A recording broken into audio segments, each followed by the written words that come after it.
welcome to another DDFR Doomsday Ducks Fan Report with your host, Doomsday Ducks Fan. Today, we are going to talk about how the Anaheim Ducks went into Boston and handed the Bruins their first loss, a 4-3 win for the Anaheim Ducks in overtime.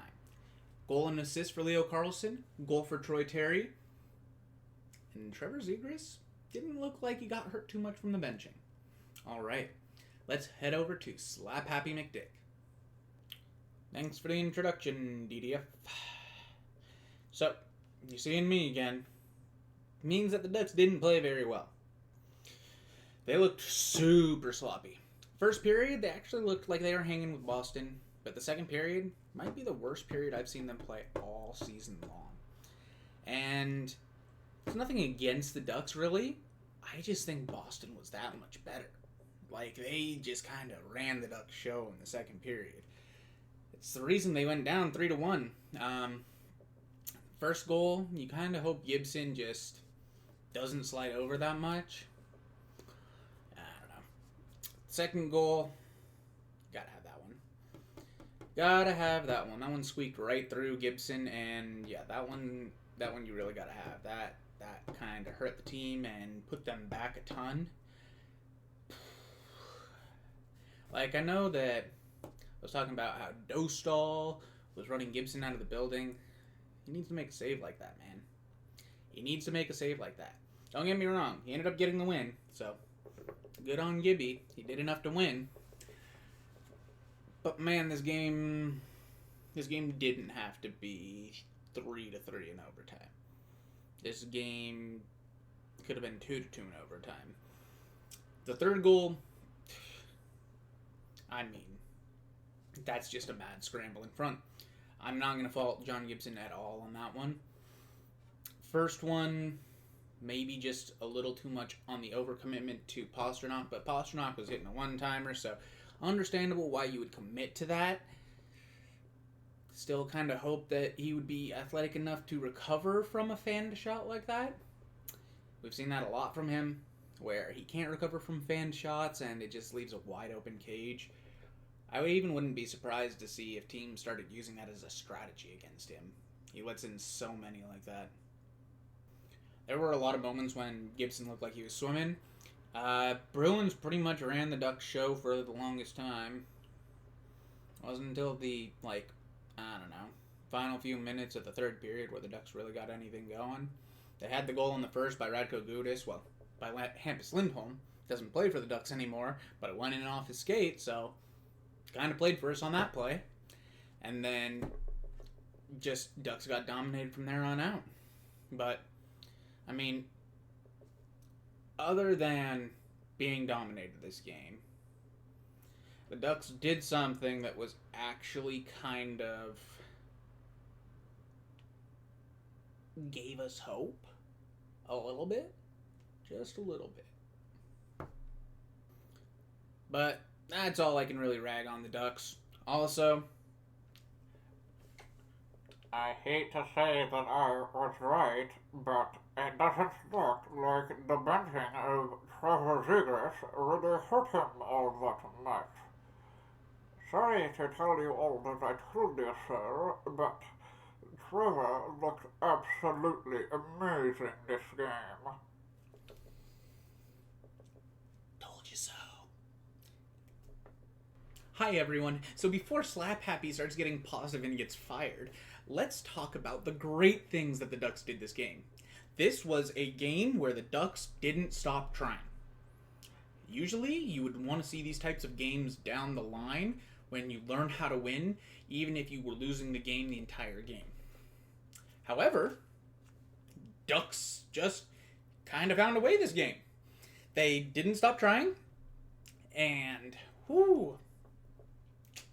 man, I don't want to go too hard into Columbus fans. I know. We didn't even play Columbus. We played Boston.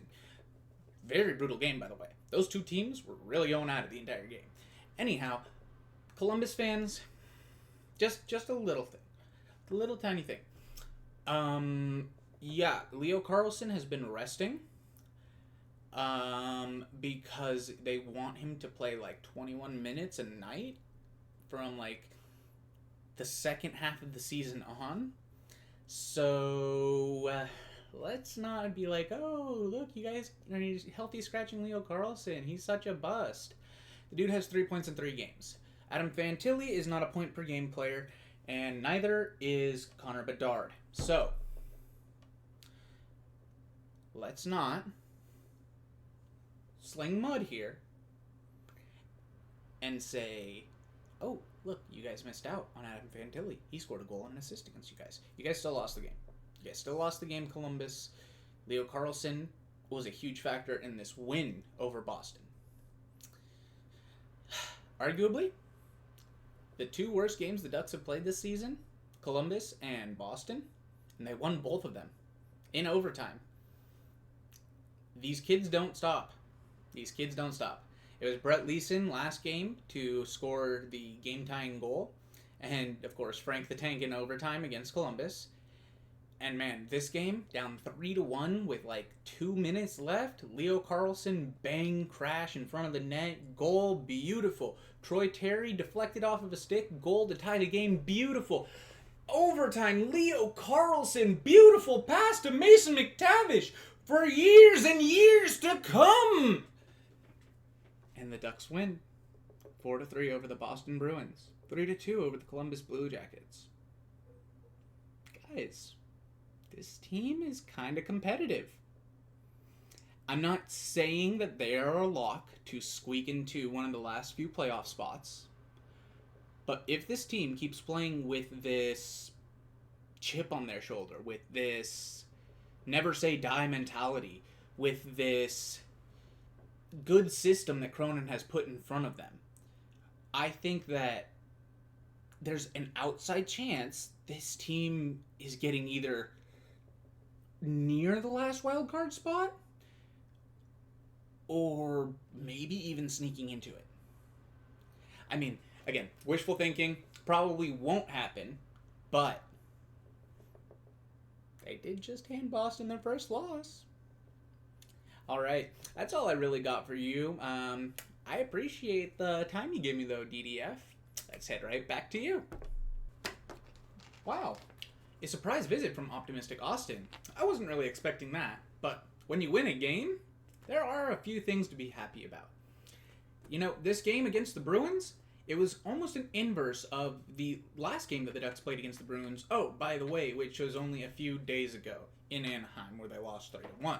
The Ducks dominated that game, and according to MoneyPuck.com, and yeah, it's not the best,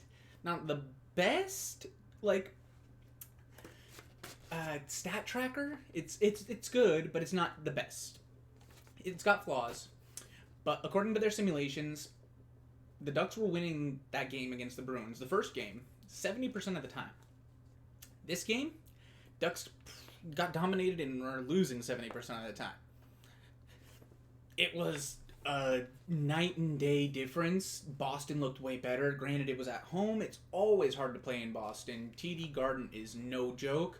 But, man, Ducks showed up when they needed to and ended up winning the game. Boston was dominated last game, and they won. Ducks were dominated this game, and they won. Kind of weird. These two teams don't really like each other either. They were really getting into it, hitting each other hard, and a lot of scrums, but Ducks hung in there and handed Boston their first loss of the season. Alright, that about wraps it up for the notes on this game. Looking forward to the Ducks' next game. They play the 28th of October, Saturday at 10 a.m. Pacific Standard Time, 11 Mountain Time. That is 12 noon Central Time and 1 p.m. Eastern Time. They play in Philadelphia, taking on the Metro-leading Philadelphia Flyers. Who would have thought we would have been saying that about the Flyers in the beginning of the season here? The Ducks look to go 500 and get back to a 4-4 record against the Flyers.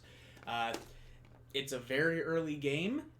I will be very intrigued to see how this plays out. Philadelphia is 4-2-1. They've been playing some really, really good hockey. The Ducks and their new system look really good as well. If the Ducks get to 500 here, maybe the rest of the league starts looking at the Ducks like, what's actually going on over there? What they doing over there? What they doing over there? Hopefully, that's what we get at the end of Saturday's game. Anaheim looks for their 4th win of the season.